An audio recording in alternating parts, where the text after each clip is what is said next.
Good evening. I would like to bring you the news.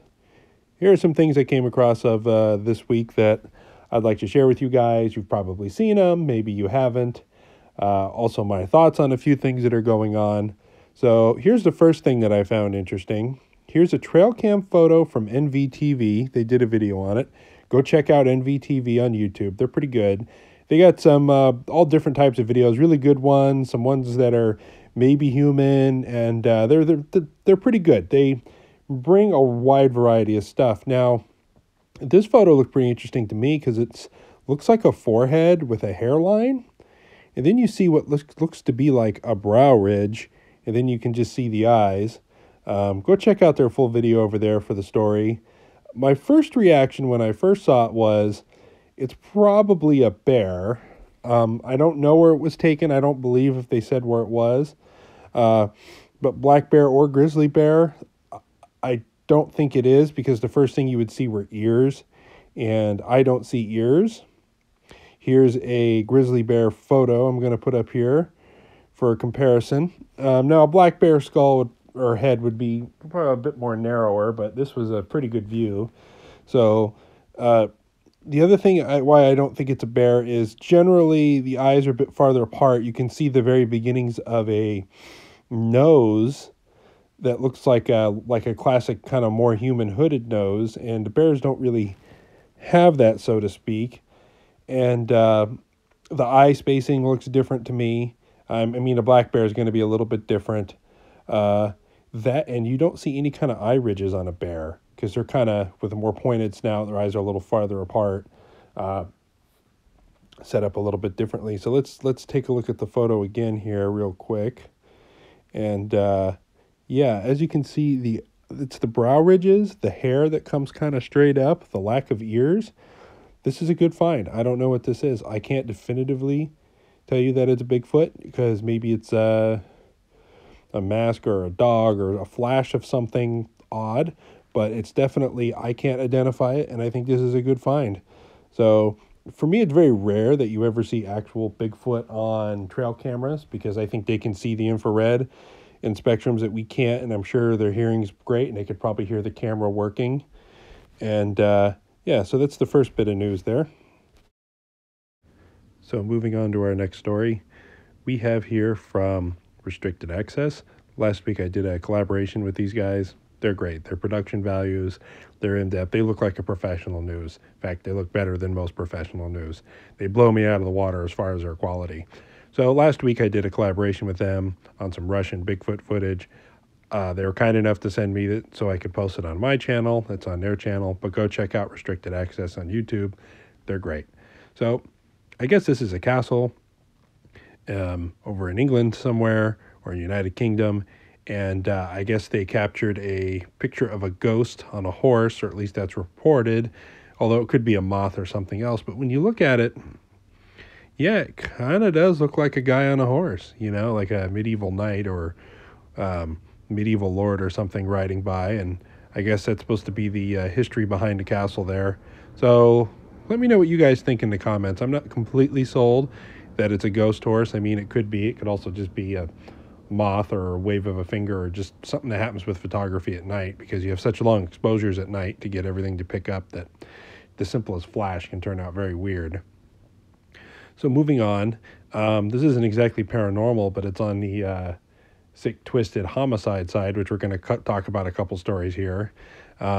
The Golden State Killer has been caught. I was listening to this on the news, and I'd vaguely heard of him before.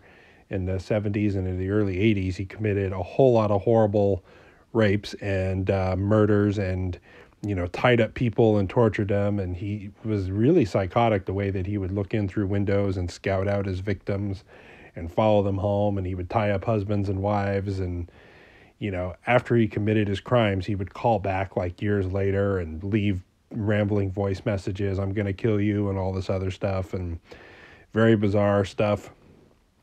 And some of his crimes are pretty horrific. And then there's probably a whole lot of crimes they didn't catch, but I guess his last one was like in 1981, and then he popped up in 1986 in Irvine, which is actually right down the street from where I am, in Irvine, California. And I guess he even served as a law enforcement officer for quite a number of years. Just absolutely psychotic. I'm glad they caught him. I hope he rots in hell. And I know he will, because I guess he killed almost a couple dozen people, I think. And then he committed like 50 or 60 different rapes all throughout the 70s and 80s. And that was just a strange time where we had some good forensics, where we had footprints and we had fingerprints on the guy. But now with the DNA evidence and the DNA logging and looking back at a lot of these old cases, they were finally able to catch this guy. May he rot in hell. This is the face of evil. I'm glad they caught him, and they can give some closure to those criminalities, to all those criminal things that he did. Speaking of terrible criminals and people who should rot in hell, Bill Cosby got convicted. Now, I know there's a lot of accusations against him, which I believe about 99% of them going all the way back to like the 70s and 80s. He's just turned out to be the biggest hypocritical piece of crap to ever walk the earth. That, eat your vegetables, take your vitamins, Dr. Huxtable, and it turns out that he was a sexual predator. And I'm glad he's 80 years old and he's nearly blind, I guess, which good. I mean, I hope he goes completely blind. I hope they make Jell-O pudding out of him while he's in jail. And I guess he got found guilty on 3 different counts. Each count is good for 10 years. So most of the time it's a congruent sentence where you serve for 3 counts. If you serve 10 years, you serve all 10 years at once. Hopefully the judge gives him consecutive. Even at 10 years, it's probably a life sentence for him, and I hope it is. The problem is a lot of these accusations are 10, 15, 20 years ago where the statute of limitations were up on it. So another bad man, 2 bad men in jail this week. This is good news. It's nice to know that justice, technology, DNA, and people have a right sense. And I'm glad these 2 are going to be locked up in jail, and I hope they stay there. So a little more on the bizarre side of things that I found. Apparently this former model, she's 93 years old.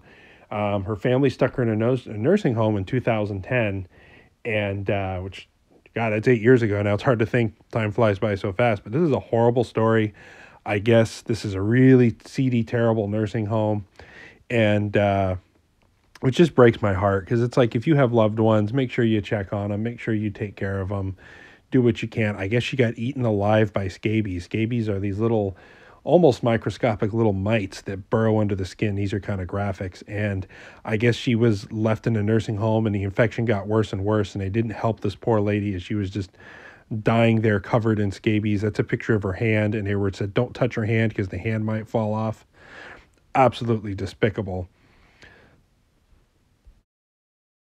And now for something completely different. So this has been floating around on the internet, and a few people have sent it to me. Thank you for sending me these stories. I've probably seen them, but maybe not, so there's no harm. If you want to forward me something at mattsquatchpresents@gmail.com, it's an interesting story or photo or whatever, let me know. I'm always open to this stuff, folks. But fossil footprints capture prehistoric sloth hunt. Now, I think there's a reason why you don't see sloths in North America today is, well, they're sloths. They're slow-moving, they're big. They would be quite easy to kill. If you think about trying to hunt a mastodon or a woolly mammoth or a cave bear or something, and then you see a giant sloth walking by, I think if I was a prehistoric guy, I think I would want to, with my clubs and spears, I think I'd probably go after the sloth, and probably why they died out pretty early, because, humans have a way of doing that. But it's pretty fascinating, and that they were able to find these footprints. I believe this is in White Sands in New Mexico. Yes, the very same White Sands that you've heard from all the testing lore and all the other stuff from back in the 50s. But very fascinating. They found these prehistoric footprints, and they identified them as early humans, and then they identified them as giant sloths. Now you can just kind of imagine, maybe they moved a little bit quicker than the sloths that we're used to, like the 3-toed tree sloths, but pretty easy pickings, but still a large animal, and still probably quite dangerous if you don't know what you're doing. If you stumble, it could probably get you with a claw or something. But anyway, very fascinating. But this brings me to another point.